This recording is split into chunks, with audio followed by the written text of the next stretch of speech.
I had a great opportunity to attend and speak at ACFCS India chapter last week. It was great to learn what's happening on financial crime and compliance management in India.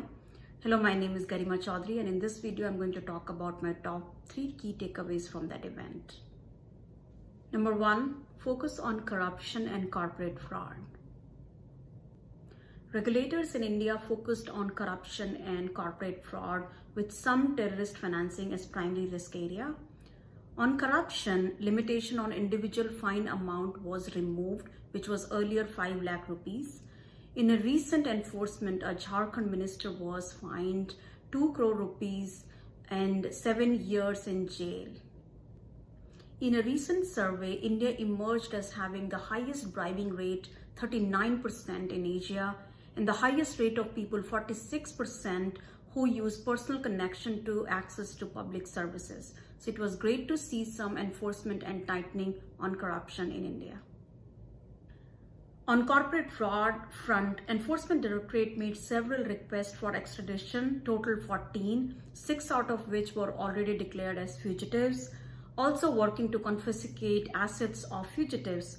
For example, 370 crore rupees assets were confiscated in the famous Nirav Modi case. Number 2, shell companies and trade finance the most vulnerable for money laundering. In 2018 Bank of Baroda money laundering case, the Central Bureau of Investigation, India's main investigative police agency, found a total of 59 account holders from a branch, and an unknown number of branch officials conspired to funnel money to 417 partners in Hong Kong and 1 in UAE under the pretense of import payment for cashews, pulses and rice. Bank was fined 9 crore rupees in this case. After which in 2018, the Indian Ministry of Corporate Affairs amended the country's company Significant Beneficiary Ownership Rule 2018 to impose stricter regulations. As per the legislation, a significant beneficiary owner, SBO, is defined as someone who has at least 10% company ownership.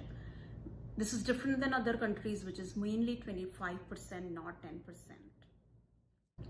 Fast forward to 2020, trade finance continued to be deemed as the most vulnerable product when it comes to money laundering in India. And similar to other countries around the world, India also continues to tighten the requirements around ultimate beneficiary ownership and the use of shell companies for financial crime and other organized crime. And number 3, emphasis to improve suspicious transaction reporting quality. Large financial institutions are reporting more as compared to mid-sized institutions. Regulators are receiving wide range of regulatory reports. However, most of them are machine generated and does not provide the context behind why that particular entity or network was deemed as suspicious. Therefore, awareness of the risk is critical, followed by detection, investigation, and reporting. Useful categorization of report helps law enforcement navigate the reports to the right team. More importantly, real-time feedback and assessment can help prosecute the criminals faster. Overall, there was an emphasis on improving the quality of the report, providing more context around the entity and the network as compared to just increasing the volume of the regulatory reports. Let me know what other trends you're seeing and India's progress with upcoming FATF review in 2021. And thank you.